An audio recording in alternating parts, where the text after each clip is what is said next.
Yo, yiggity yap, yabbits, ya guy not locks, and I have a video today. It's actually from December of 2014. It was supposed to be a collaboration video with Laura Lejeune, but she left me hanging. Not cool, Laura. This was supposed to be on her channel, but I got sick of waiting around, so I'm gonna put it on my channel.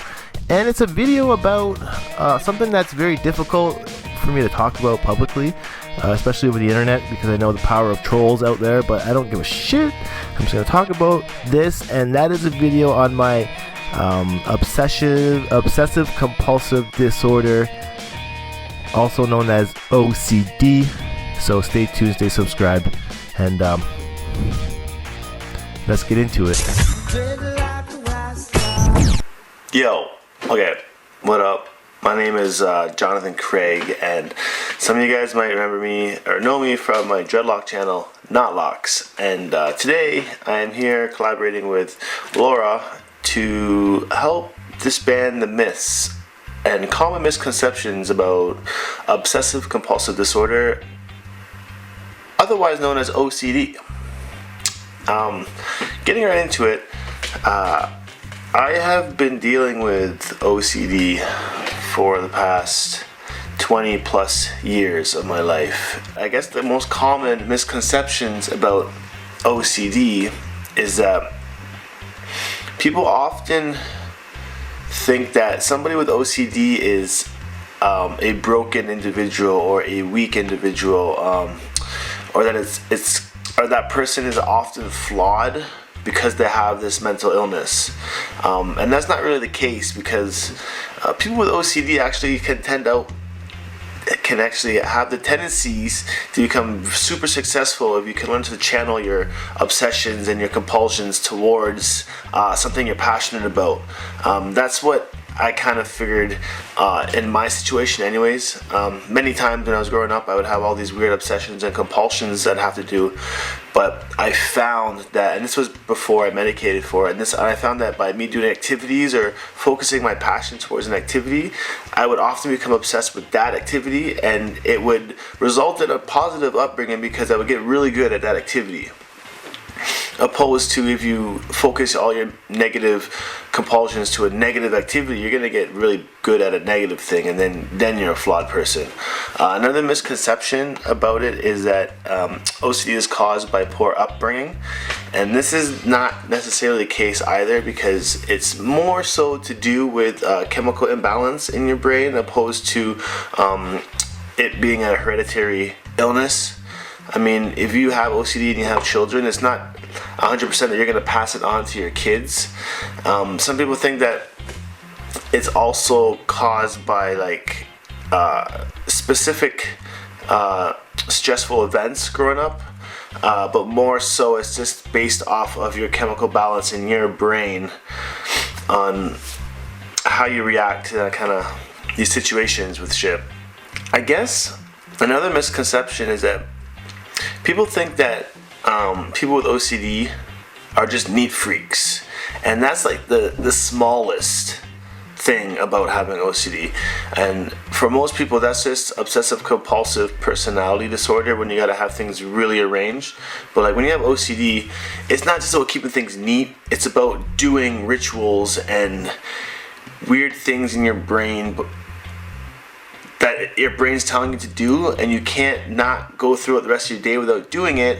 Otherwise, you feel that there's going to be a really bad karmic consequence coming to you if you don't fulfill these rituals that your brain is just kind of telling you to do for no reason. For example, a big one of mine growing up was like touching things. So, for instance, say I was touching this lens cap and I wanted to put it down, I would have to like touch the lens cap a certain amount of times and count in my head before I could put it down.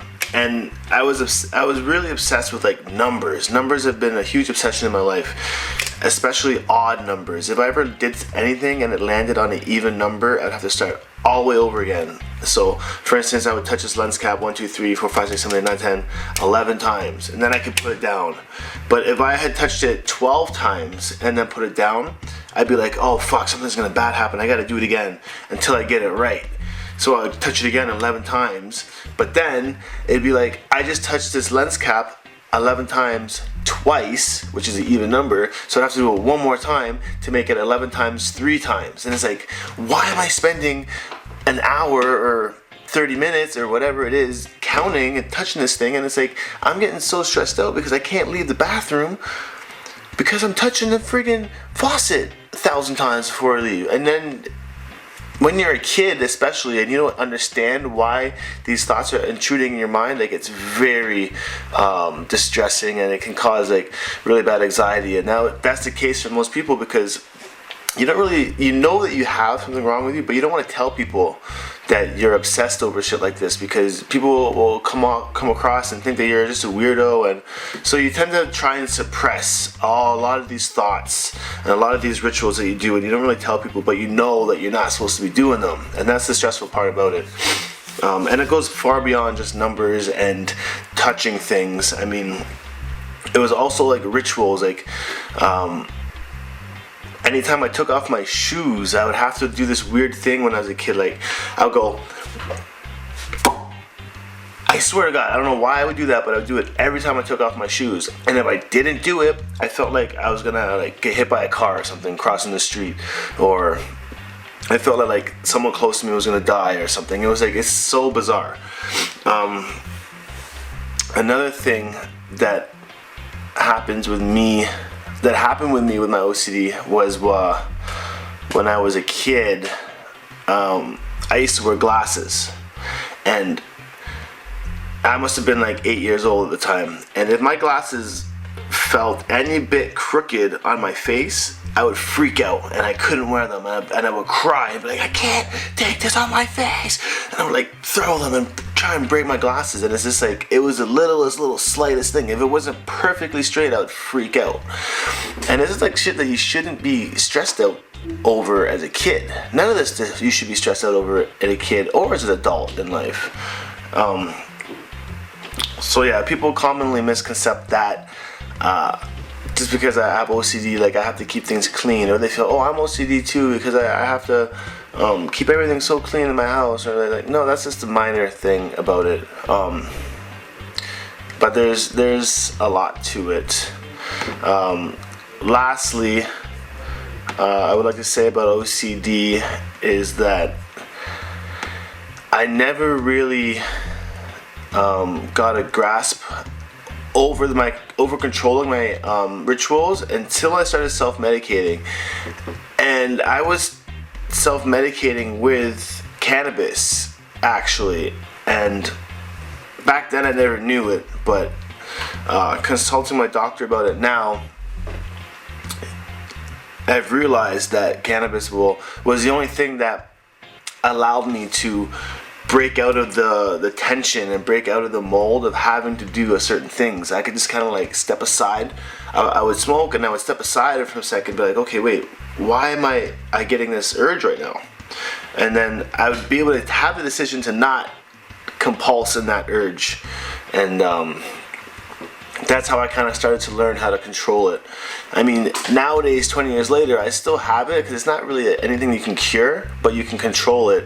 And nowadays, like, my compulsions are down to a very minimal, and more so nowadays, it's just like I'm just obsessional over stuff, really obsessional over stuff, just thoughts and like ideas, and it's very easy to get obsessed over things still, but I've learned how to control my compulsions, which is one of the major things, because now I don't have to go out in public and do weird shit anymore that I used to do in front of people, but try and be so subtle about doing it so they wouldn't notice I was doing it. Yeah, so anyways, hope you guys like my input on this video.